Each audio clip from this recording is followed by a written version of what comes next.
손을 만져라. 다음에 시간 정면으로 지금부터 2024년 대통령 윤석열 탄핵사건에 대한 선고를 시작하겠습니다. 먼저 적법 요건에 관하여 살펴보겠습니다. 이 사건 계엄 선포가 사법심사의 대상이 되는지에 관하여 보겠습니다. 고위공직자의 헌법 및 법률 위반으로부터 헌법 질서를 수호하고자 하는 탄핵 심판의 취지를 고려하면 이 사건 계엄 선포가 고도의 정치적 결단을 요하는 행위라 하더라도 그 헌법 및 법률 위반 여부를 심사할 수 있습니다. 국회 법사위 조사 없이 이 사건 탄핵소추안을 의결한 점에 대하여 보겠습니다. 헌법은 국회의 소추 절차를 입법에 맡기고 있고 국회법은 법사위 조사 여부를 국회의 재량으로 규정하고 있습니다. 따라서 법사위의 조사가 없었다고 하여 탄핵소추 의결이 부적법하다고 볼 수 없습니다.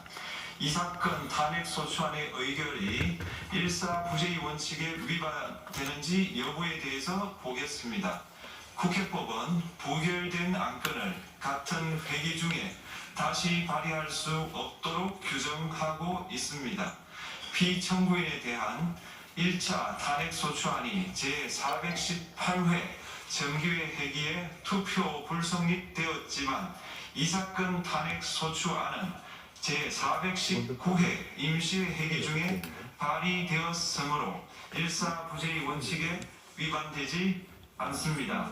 한편 이에 대해서는 다른 회기에도 탄핵소추안의 발의 횟수를 제한하는 입법이 필요하다는 재판관 정형식의 보충 의견이 있습니다. 이 사건 계엄이 단시간 안에 해제되었고 이로 인한 피해가 발생하지 않았으므로 보호이익이 헌결되었는지 여부에 대해서 보겠습니다. 이 사건 계엄이 해제되었다고 하더라도 이 사건 계엄으로 인하여 이 사건 탄핵 사유는 이미 발생하였으므로 심판의 이익이 부정된다고 볼 수 없습니다. 소추 의결서에서 내란죄 등 형법 위반 행위로 구성하였던 것을 탄핵 심판 청구 이후에 헌법 위반 행위로 포섭하여 주장한 점에 대하여 보겠습니다.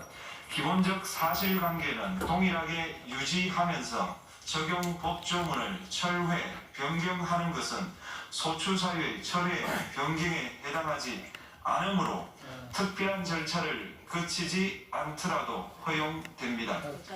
피청구인은 소추사유에 뇌란죄 관련 부분이 없었다면 의결 정족수를 충족하지 못하였을 것이라고 주장하지만 이는 가정적 주장에 불과하며 객관적으로 뒷받침할 만한 근거도 없습니다.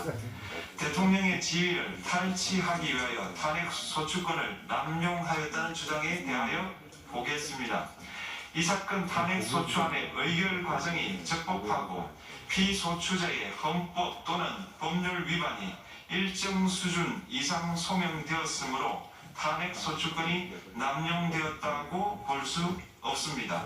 그렇다면 이 사건 탄핵심판 청구는 적법합니다. 한편 증거법칙과 관련하여 탄핵심판 절차에서 형사소송법상 전문법칙을 완화하여 적용할 수 있다는 재판관 이미선, 김형두의 보충 의견과 탄핵 심판 절차에서 앞으로는 전문법칙을 보다 엄격하게 적용할 필요가 있다는 재판관 김복현, 조한창의 보충 의견이 있습니다. 다음으로 피청구인이 직무집행에 있어 헌법이나 법률을 위반하였는지 피청구인의 법 위반 행위가 피청구인을 파면할 만큼 중대한 것인지에 관하여 살펴보겠습니다. 우선 소추 사유별로 살펴보겠습니다. 1. 이 사건 계엄 선포에 관하여 보겠습니다. 헌법 및 계엄법에 따르면 비상계엄 선포의 실체적 요건 중 하나는 전시, 사변 또는 이에 준하는 국가 비상사태로 적가 교전 상태에 있거나 사회 질서가 극도로 교란되어 행정 및 사법 기능의 수행이 현저히 곤란한 상황이 현실적으로 발생하여야 한다는 것입니다. 피청구인은 야당이 다수 의석을 차지한 국회의 이례적인 탄핵소추 추진, 일방적인 입법권 행사 및 예산삭감 시도 등의 전횡으로 인하여 위와 같은 중대한 위기사항이 발생하였다고 주장합니다. 피청구인의 취임 후 이 사건 계엄 선포 전까지 국회는 행안부 장관, 검사, 방통위위원장, 감사원장 등에 대하여 총 22건의 탄핵소추안을 발의하였습니다. 이는 국회가 탄핵소추 사유의 위법성에 대해 숙고하지 않은 채 법 위반의 의혹에만 근거하여 탄핵심판 제도를 정부에 대한 정치적 압박 수단으로 이용하였다는 우려를 낳았습니다. 그러나 이 사건 계엄 선포 당시에는 검사 1인 및 방통위위원장에 대한 탄핵 심판 절차만이 진행 중이었습니다.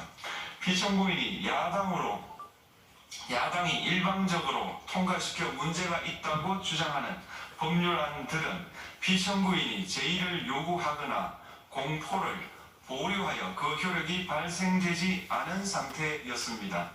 2025년도 예산안은 2024년 예산을 집행하고 있었던 이 사건 계엄 선포 당시 상황에 어떠한 영향을 미칠 수 없고 위 예산안에 대하여 국회 예결특위의 의결이 있었을 뿐 본회의의 의결이 있었던 것도 아닙니다. 따라서 국회의 탄핵소추, 입법, 예산안 심의 등의 권한 행사가 이 사건 계엄 선포 당시 중대한 위기 상황을 현실적으로 발생시켰다고 볼 수 없습니다.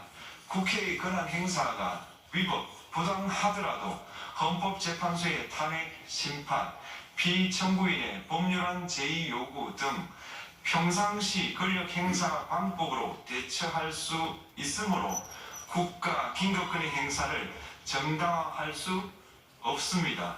피청구인은 부정선거 의혹을 해소하기 위하여 이 사건 계엄을 선포하였다고도 주장합니다. 그러나 어떠한 의혹이 있다는 것만으로 중대한 위기 상황이 현실적으로 발생하였다고 볼 수는 없습니다. 또한 중앙선관위는 제22대 국회의원 선거 전에 보안 취약점에 대하여 대부분 조치하였다고 발표하였으며 사전, 우편, 투표함, 보관장소, CCTV 영상을 24시간 공개하고 개표 과정에 수검표 제도를 도입하는 등의 대책을 마련하였다는 점에서도 피청구인의 주장은 타당하다고 볼 수 없습니다. 결국 피청구인이 주장하는 사정을 모두 고려하더라도 피청구인의 판단을 객관적으로 정당화할 수 있을 정도의 위기 상황이 이 사건 계엄 선포 당시 존재하였다고 볼 수 없습니다. 헌법과 계엄법은 비상계엄 선포의 실체적 요건으로 병력으로서 군사상의 필요에 응하거나 공공의 안녕질서를 유지할 필요와 목적이 있을 것을 요구하고 있습니다. 그런데 피청구인이 주장하는 국회의 권한 행사로 인한 국정마비 상태나 부정선거 의혹은 정치적, 제도적, 사법적 수단을 통하여 해결하여야 할 문제이지 병력을 동원하여 해결할 수 있는 것이 아닙니다. 피청구인은 이 사건 계엄이 야당의 전횡과 국정위기 상황을 국민에게 알리기 위한 경고성 계엄 또는 호소형 계엄이라고 주장하지만 이는 계엄법이 정한 계엄 선포의 목적이 아닙니다. 또한 피청구인은 계엄 선포에 그치지 아니하고 군경을 동원하여 국회의 권한 행사를 방해하는 등의 헌법 및 법률 위반 행위로 나아갔으므로 경고성 또는 호소형 계엄이라는 피청구인의 주장을 받아들일 수 없습니다. 그렇다면 이 사건 계엄 선포는 비상계엄 선포의 실체적 요건을 위반한 것입니다. 다음으로 이 사건 계엄 선포가 절차적 요건을 준수하였는지에 관하여 보겠습니다. 계엄 선포 및 계엄 사령관 임명은 국무회의의 심의를 거쳐야 합니다. 피청구인이 이 사건 계엄을 선포하기 직전에 국무총리 및 9명의 국무위원에게 계엄 선포의 취지를 간략히 설명한 사실은 인정됩니다. 그러나 피청구인은 계엄사령관 등 이 사건 계엄의 구체적인 내용을 설명하지 않았고 다른 구성원들에게 의견을 진술할 기회를 부여하지 않은 점을 고려하면 이 사건 계엄 선포에 관한 심의가 이루어졌다고 보기도 어렵습니다. 그 외에도 피청구인은 국무총리와 관계 국무위원이 비상계엄 선포문에 부서하지 않았음에도 이 사건 계엄을 선포하였고 그 시행 일시, 시행 지역 및 계엄사령관을 공고하지 않았으며 지체 없이 국회에 통보하지도 않았으므로 헌법 및 계엄법이 정한 비상계엄 선포의 절차적 요건을 위반하였습니다. 2. 국회에 대한 군경 투입에 관하여 보겠습니다. 피청구인은 국방부 장관에게 국회에 군대를 투입할 것을 지시하였습니다. 이에 군인들은 헬기 등을 이용하여 국회 경내로 진입하였고 일부는 유리창을 깨고 공간 내부로 들어가기도 하였습니다. 피청구인은 육군 특수전 사령관 등에게 의결 정족수가 채워지지 않은 것 같으니 문을 부수고 들어가서 안에 있는 인원들을 끄집어내라는 등의 지시를 하였습니다. 또한 피청구인은 경찰청장에게 계엄사령관을 통하여 이 사건 포고령의 내용을 알려주고 직접 6차례 전화를 하기도 하였습니다. 이에 경찰청장은 국회 출입을 전면 차단하도록 하였습니다. 이로 인하여 국회로 모이고 있던 국회의원들 중 일부는 담장을 넘어가야 했거나 아예 들어가지 못하였습니다. 한편 국방부 장관은 필요시 체포할 목적으로 국군 방첩사령관에게 국회의장, 각 정당 대표 등 14명의 위치를 확인하라고 지시하였습니다. 피청구인은 국가정보원 1차장에게 전화하여 국군 방첩사령부를 지원하라고 하였고 국군 방첩사령관은 국가정보원 1차장에게 위 사람들에 대한 위치 확인을 요청하였습니다. 이와 같이 피청구인은 군경을 투입하여 국회의원의 국회 출입을 통제하는 한편 이들을 끌어내라고 지시함으로써 국회의 권한 행사를 방해하였으므로 국회에 계엄 해제 요구권을 부여한 헌법 조항을 위반하였고 국회의원의 심의 표결권, 불체포 특권을 침해하였습니다. 또한 각 정당의 대표 등에 대한 위치 확인 시도에 관여함으로써 정당 활동의 자유를 침해하였습니다. 피청구인은 국회의 권한 행사를 막는 등 정치적 목적으로 병력을 투입함으로써 국가안전보장과 국토방위를 사명으로 하여 나라를 위해 봉사하여 온 군인들이 일반 시민들과 대치하도록 만들었습니다. 이에 피청구인은 국군의 정치적 중립성을 침해하고 헌법에 따른 국군 통수 의무를 위반하였습니다. 3. 이 사건 포고령 발령에 관하여 보겠습니다. 피청구인은 이 사건 포고령을 통하여 국회, 지방의회, 정당의 활동을 금지함으로써 국회에 계엄 해제 요구권을 부여한 헌법조항, 정당 제도를 규정한 헌법조항, 대의민주주의 권력분리 원칙을 위반하였습니다.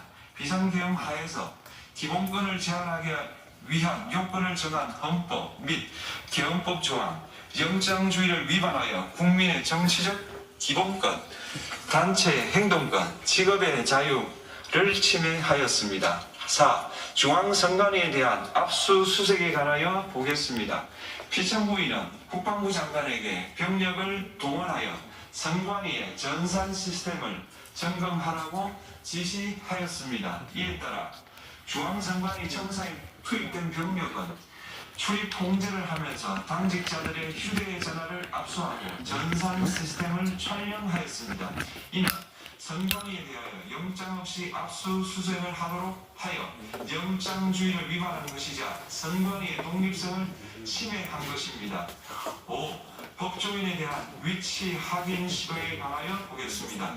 앞서 말씀드린 바와 같이 피청구인은 필요시 체포할 목적으로 행해진 위치 확인 시도에 관여하였는데 그 대상에는 퇴임한 지 얼마 되지 않은 전 대법원장 및 전 대법관도 포함되어 있었습니다. 이는 현직 법관들로 하여금 언제든지 행정부에 의한 체포 대상이 될 수 있다는 압력을 받게 함으로 사법권의 독립을 침해한 것입니다.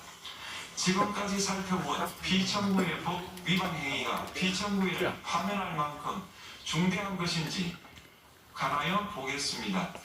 피청구인은 국회와의 대립상황을 타개할 목적으로 이 사건 계엄을 선포한 후 군경을 투입시켜 국회의 헌법상 권한 행사를 방해함으로써 국민 주권주의 및 민주주의를 부정하고 병력을 투입시켜 중앙선관위를 압수수색하도록 하는 등 헌법이 정한 통치구조를 무시하였으며 이 사건 포고령을 발령함으로써 국민의 기본권을 광범위하게 침해하였습니다. 이러한 행위는 법치국가 원리와 민주국가 원리의 기본 원칙들을 위반한 것으로 그 자체로 헌법 질서를 침해하고 민주공화정의 안정성에 심각한 위해를 끼쳤습니다. 한편 국회가 신속하게 비상계엄 해제 요구를 결의할 수 있었던 것은 시민들의 저항과 군경의 소극적인 임무 수행 덕분이었으므로 이는 피청구인의 법 위반에 대한 중대성 판단에 영향을 미치지 않습니다. 대통령의 권한은 어디까지나 헌법에 의하여 부여받은 것입니다. 피청구인은 가장 신중히 행사되어야 할 권한이 국가 기업권을 헌법에서 정한 한계를 벗어나 행사하여 대통령으로서의 권한 행사에 대한 불신을 초래하였습니다. 피청구인이 취임한 이래 야당이 주도하고 이례적으로 많은 탄핵소추로 인하여 여러 고위공직자의 권한 행사가 탄핵 심판 중 정지되었습니다. 2025년도 예산안에 관하여 헌정사상 최초로 국회 예산결산특별위원회에서 정액 없이 감액에 대해서만 야당 단독으로 의결하였습니다. 피청구인이 수립한 주요 정책들은 야당의 반대로 시행될 수 없었고 야당은 정부가 반대하는 법률안들을 일방적으로 통과시켜 피청구인의 제2요구와 국회의 법률안 의결이 반복되기도 하였습니다. 그 과정에서 피청구인은 야당의 전횡으로 국정이 마비되고 국익이 현저히 저해되어 가고 있다고 인식하여 이를 어떻게든 타개하여야만 한다는 막중한 책임감을 느끼게 되었을 것으로 보입니다. 피청구인이 국회의 권한 행사가 권력 남용이라거나 국정 마비를 초래하는 행위라고 판단한 것은 정치적으로 존중되어야 합니다. 그러나 피청구인과 국회 사이에 발생한 대립은 일방의 책임에 속한다고 보기 어렵고 이는 민주주의 원리에 따라 해소되어야 할 정치의 문제입니다. 이에 관한 정치적 견해의 표명이나 공적 의사결정은 헌법상 보장되는 민주주의와 조화될 수 있는 범위에서 이루어져야 합니다. 국회는 소수 의견을 존중하고 정부와의 관계에서 관용, 그리고 자제를 전제로 대화와 타협을 통하여 결론을 도출하도록 노력하였어야 합니다. 피청구인 역시 국회의 대표인 국회를 협치의 대상으로 존중하였어야 합니다. 그럼에도 불구하고 피청구인은 국회를 배제의 대상으로 삼았는데 이는 민주정치의 전제를 허무는 것으로 민주주의와 조화된다고 보기 어렵습니다. 피청구인은 국회의 권한 행사가 다소의 횡포라고 판단했다 하더라도 헌법이 예정한 자구책을 통해 견제와 균형이 실현될 수 있도록 하였어야 합니다. 피청구인은 취임한 때로부터 약 2년 후에 치러진 국회의원 선거에서 피청구인이 국정을 주도하도록 국민을 설득할 기회가 있었습니다. 그 결과가 피청구인의 의도에 부합하지 않더라도 야당을 지지한 국민의 의사를 배제하려는 시도를 하여서는 안 되었습니다. 그럼에도 불구하고 피청구인은 헌법과 법률을 위반하여 이 사건 개혁을 선포함으로써 국가 긴급권 남용의 역사를 재현하여 국민을 충격에 빠뜨리고 사회, 경제, 정치, 외교 전반 전 분야의 혼란을 야기하였습니다. 국민 모두의 대통령으로서 자신을 지지하는 국민을 초월하여 사회 공동체를 통합시켜야 할 책무를 위반하였습니다. 군경을 동원하여 국회 등 헌법기관의 권한을 훼손하고 국민의 기본적 인권을 침해함으로써 헌법소의 책무를 저버리고 민주공화국의 주권자인 대한국민의 신임을 중대하게 배반하였습니다. 결국 피청구인의 위법 행위는 국민의 신임을 배반한 것으로 헌법소의 관점에서 용납될 수 없는 중대한 법 위반 행위에 해당합니다. 피청구인의 법 위반 행위가 헌법 질서에 미친 부정적 영향과 파급 효과가 중대하므로 피청구인을 파면함으로써 얻는 헌법소의 이익이 대통령 파면에 따르는 국가적 손실을 압도할 정도로 크다고 인정됩니다. 이에 재판관 전원의 탄핵 사건이므로 선고 시각을 확인하겠습니다. 지금 시각은 오전 11시 22분입니다. 주문 피청구인 대통령 윤석열을 파면한다.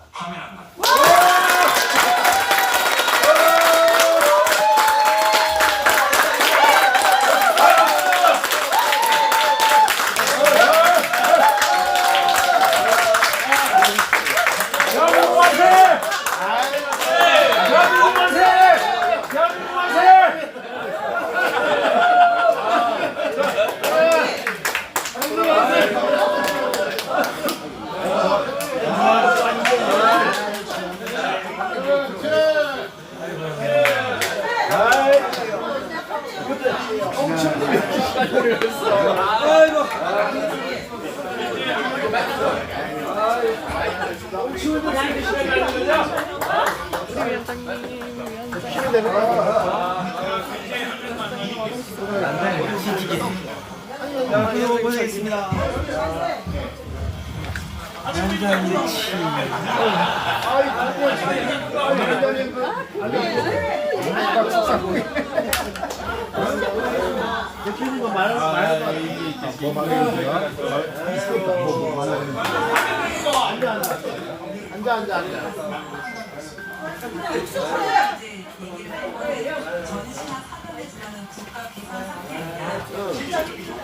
안녕하세요.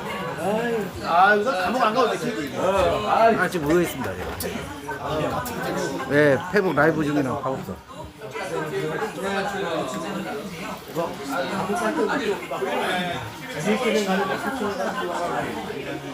수고했습니다. 네, 마음고생들 많았습니다. 마음고생들 많았습니다.